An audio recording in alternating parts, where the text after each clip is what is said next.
Anyway, magtago muna kayo. Yan po ang official government response doon sa putukan sa Middle East at mga kababayan Pilipino. Talagang humarap na kayo na pagtataguan dahil hanggang dyan lang ang magiging tulong ng Marcos Jr. administration. Pasensya na kayo, hindi kayo mabibigyan ng lugar na pagtataguan, pero merong moral support para kayo'y magtago. O, maiba naman tayo. Anong pangalan to? Alias Rene. O ano ngayon, nasakba kayo na itong si alias Rene, binayaran pala para makaladkad sa kaso si Pastor Kibuloy at makaladkad itong si Inday Sara Duterte at saka si Tatay Digong. Ako, hindi ako nagtataka at hindi ako nagugulat. Kasi alam nyo, nung ako mismo ay umapir dyan sa komite ni Ontiveros, ang dami niyang invento. Yung kwento niya talaga, involved ka sa Pogo. Hindi siya nakikinig na ang aking involvement, ejectment case at ang aking kliyente ay umuupa lamang doon sa lupa at nagpapaupa ng premises doon sa Pogo, no? At talagang sinasabi niya pinagpipilitan, engage yan sa Pogo. At ang tanong ko nga doon, sabihin natin engage sa Pogo, panahon na yon, legal. Ano naman pakailan mo dyan? Legal naman yung mga panahon na yon. Ngayon lang naman nag-illegal yan itong taon na ito. Pero ang katotohanan po niyan, talaga nagpupumilit siya ng mga panahon na yon na ikaw involved sa Pogo, ikaw may masama kang ginawa. Wala naman siya mapakitang masama kong ginawa. At ang pruweba lang na sinasabi niya na ako involved sa Pogo ay yung isang papel na wala naman lumagda, isang papel naman na walang maamin kung sino gumawa na nagpapakita na ako illegal. Ulitin ko po, sabihin na natin totoo yan at hindi naman totoo yan. Wala pong masama para maging isang abogado ng kahit anong korporasyon. Dahil ang trabaho ng abogado ay siguraduhin nga ng mga kliyente nila ay sumusunod sa batas. Pero ito po, tignan nyo naman po, non-bailable din ang sinampa kay Pastor Kibuloy. Milyones ang ginastos para magtanim ebidensya laban kay Kibuloy. Hindi ko po alam kung gagawin nila yan sa akin din, ha? Pero sa piskalya po, wala silang napresentang kahit anong testigo na nagsabi na nag-recruit ako at pinagsamantalahan ang kanilang gawain. No? So hindi ko po alam kung magbabayad din nitong si Ontiveros ng 500,000 para sa testigo para madawit din ako at sabihin na ako nag-recruit sa kanila. No?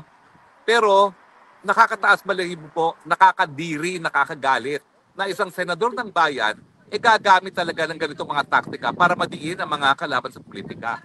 And how dare you use the Senate of the Republic of the Philippines, no, para maging para maging instrumento na gipitin ng mga kalaban ng administrasyon.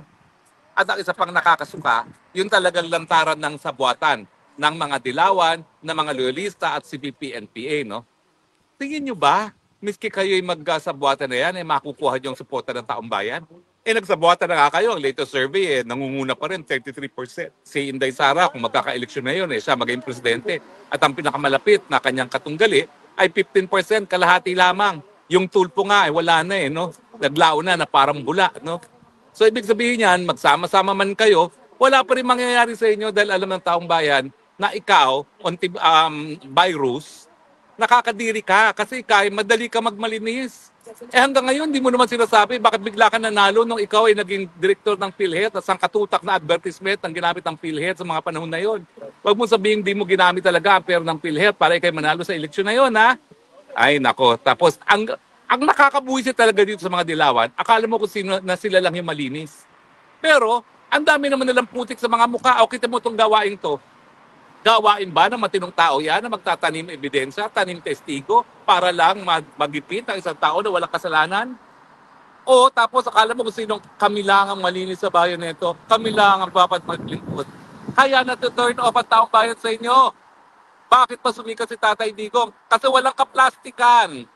Inaamin niya tao siya, inaamin niya hindi siya perpekto, meron siyang mga kahinaan, ano ngayon? Basta nagmamahal siya sa bayan. Hindi gaya nyo na talagang kami lang ang malinis, kami lang ang magaling, kami lang ang pwedeng mamuno. Ayan, nakakasuka ka. At itong nangyari na ito na meron ng lumantad, nagpapatunay na wala kang karapatan maglingkod. Kaya nga nananawagan ako, no, kinakailangan mag-file ng ethics complaint dyan kay Ontiveros na yan. Ang sa ganun, masipa na siya sa Senado. Walang karapatan ang kahit sinong nagtatanim kaso, nagtatanim ebidensya, nagtatanim testigo na manatili sa Senado. Dahil ang Senado in the first place, nagagawa ng batas. No? Pangalawa, yung mga investigasyon na dapat ginagawa niya in aid of legislation at hindi dapat nagtatanim ebidensya laban sa mga kalaban sa politika. Again po lilinawin ko, kayo mga dilawan, as exemplified by Risa Ontiveros, Sinusuka kayo kasi kayo mapagpanggap, nagmamalinis, pero nakakadiri naman kayo. At yan ang pruweba talaga. How dare you?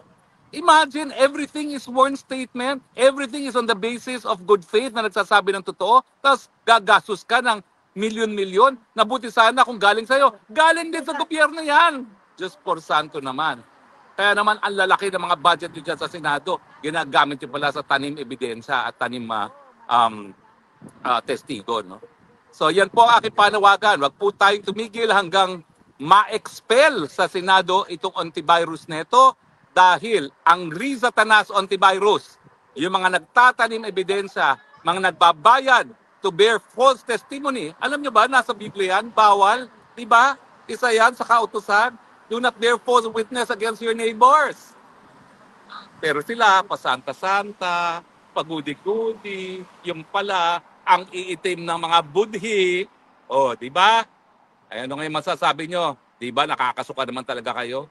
So, wag po tayong tumigil. Isigaw natin. Sipain.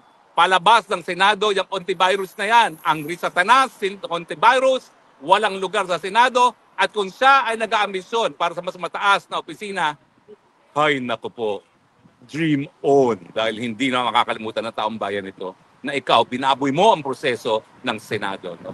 Gaya ng binaboy mo ang proseso, nung pilit mo kung dinadawit, na wala ka namang ebidensya sa kahit anong krimen. Wala ka naman napatunayan doon. Ang ginagawa mo lang naman, binabasa mo yung script ng COS mo, maski di mo naiintindihan. O, di ba? Sige, tanggalin nyo ng papel yan. Tignan natin kung may masasabi yung antivirus na yan, yung Riza Tanas na yan. Tanggalan nyo ng babasahin yan. Tignan natin kung may masasabi yan sa Senado. Wala.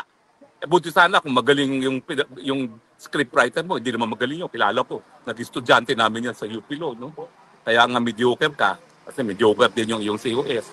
Hoy, at saka COS ha, taga-UP Law ka pa naman. Pero kung totoong paratang na ikaw ay naging instrumento para sa false testimony, naku, mangalabot ka. Si antivirus, hindi yan madidisbar. Ikaw, pwede ka madisbar dyan. Under oath. Si alias Rene, under oath yan. Although, alam na niya na nagsinungaling na siya, pero ngayon at least, tinutuwid yung pagkakamali niya na pumayag siya na magsinungaling para sa'yo. Riza Tanas antivirus. Diba? Ay naku mga taong bayan, mga kababayan, hanggang kailan ba tayo magpapabola sa mga santo-santita? Kami lang ang tama, kami lang ang magaling. Mga walang yan naman pala talaga at maitim ang budli. Diba? Kakagalit, dapat lang talaga magalit tayo. Anyway, masyadong mataas na pong high blood ko. Kaya titigil na ako ngayon. Medyo maikli tayo. Pero sapat na po na nawakwakan ko ang Riza Tanas antivirus. Kadiri ka talaga. Bye.